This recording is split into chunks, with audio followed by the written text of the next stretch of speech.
गुरुर्ब्रह्मा गुरुर्विष्णु गुरुर्देवो महेश्वरः गुरुः साक्षात् परं ब्रह्म तस्मै श्रीगुरवे नमः। नमो नमः सर्वेभ्यः। संस्कृत संस्कृति संवर्धन संस्थान जयपुर की ओर से मैं मदन मोहन शर्मा आज आपके समक्ष पूजा करते समय पात्रों का क्या क्रम होना चाहिए इस विषय को लेकर उपस्थित हुआ हूँ। अन्य धार्मिक विषयों की जानकारी हेतु संस्थान के चैनल को लाइक, शेयर, सब्सक्राइब करें व नवीन वीडियो हेतु बेल आइकन अवश्य दबाएं। इस वीडियो में आज हम जानेंगे कि पूजा करते समय पात्रों का क्या क्रम होना चाहिए। कुछ लोगों का मानना है कि कोई भी पात्र कहीं भी रखें उससे क्या फर्क पड़ता है। ऐसा नहीं है। हमारे यहाँ सनातन संस्कृति में अनुशासन को अत्यधिक महत्व दिया गया है। अतः पूजन करते समय भी हमारे ऋषि महर्षियों के द्वारा कुछ नियम बनाए गए हैं जिनका हमें श्रद्धापूर्वक पालन करना चाहिए। इसी विषय पर श्रीमद् भगवत गीता के 16वें अध्याय में भगवान श्री कृष्ण ने शास्त्र विधि के महत्व को प्रतिपादित किया है।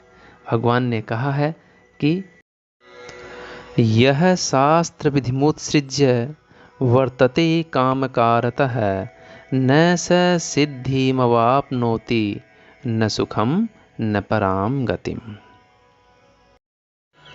अर्थात जो मनुष्य शास्त्र विधि को छोड़कर अपनी इच्छा से, अपनी इच्छा के अनुसार मनमाना आचरण करता है, अर्थात स्वेच्छाचार करता है, वह न सिद्धि अंतःकरण की शुद्धि को और न सुख शांति को और न ही परम गति को प्राप्त होता है।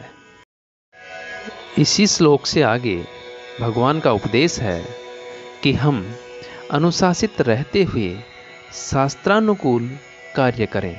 भगवान कहते हैं कि तस्मात् शास्त्रम प्रमाणम ते कार्य व्यवस्थितौ ज्ञात्वा शास्त्र विधानोक्तम कर्म कर्तुमिहार्हसि। अर्थात तेरे लिए कर्तव्य अकर्तव्य की व्यवस्था में शास्त्र ही प्रमाण है। ऐसा जानकर तो इस लोक में शास्त्र विधि से नियत कर्तव्य कर्म करने योग्य है। अर्थात तुझे शास्त्र विधि के अनुसार कर्तव्य कर्म करने चाहिए, न कि अपने इच्छा के अनुसार। अतः मनुष्य जब दुविधा की स्थिति में पड़े तो उसे शास्त्र का सहारा लेना चाहिए। शास्त्र ही उसका मार्ग निर्देशन करता है।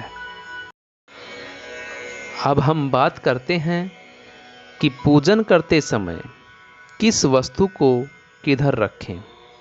पूजा करते समय पूजक स्नानादि से निवृत्त होकर शुद्ध वस्त्र धारण करके शुद्ध आसन पर पूर्वाभिमुख अर्थात पूरब की ओर मुख करके बैठे और पूजा करने वाला अपने बाईं ओर शुद्ध जल से भरा हुआ जलपात्र, लौटा, घंटा, धूपदानी व तैल का दीपक रखे तथा दाहिने ओर घी का दीपक, शुद्ध जल से भरा हुआ शंख व शंख को विराजित करने के लिए आसन, तिपाई इत्यादि और सामने केसर, कर्पूर आदि के साथ घिसा हुआ गाढ़ा चंदन, पुष्प आदि रखे।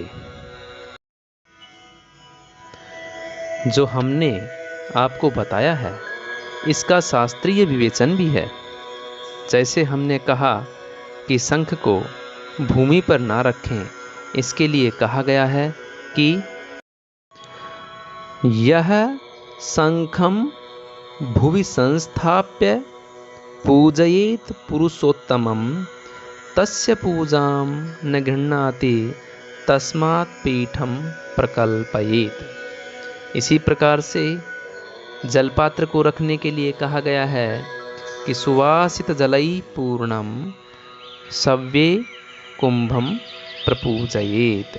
इसी प्रकार से घंटा के लिए निर्देश दिया गया है, घंटाम वाम दिशि स्थिताम। इसी प्रकार से वामतस्तु तथा धूपम अग्रे ना पिन दक्षिणे, ये धूप के लिए कहा गया है। और घृत का दीपक है तो हम उसको अपनी दाहिनी तरफ रखेंगे, और तैल का दीपक है तो उसको बाएं तरफ रखेंगे, जैसा कि हम दीपमालिका पूजा में भी करते हैं। घृत दीपो दक्षिणस्थ तैल दीपस्तु वामतः।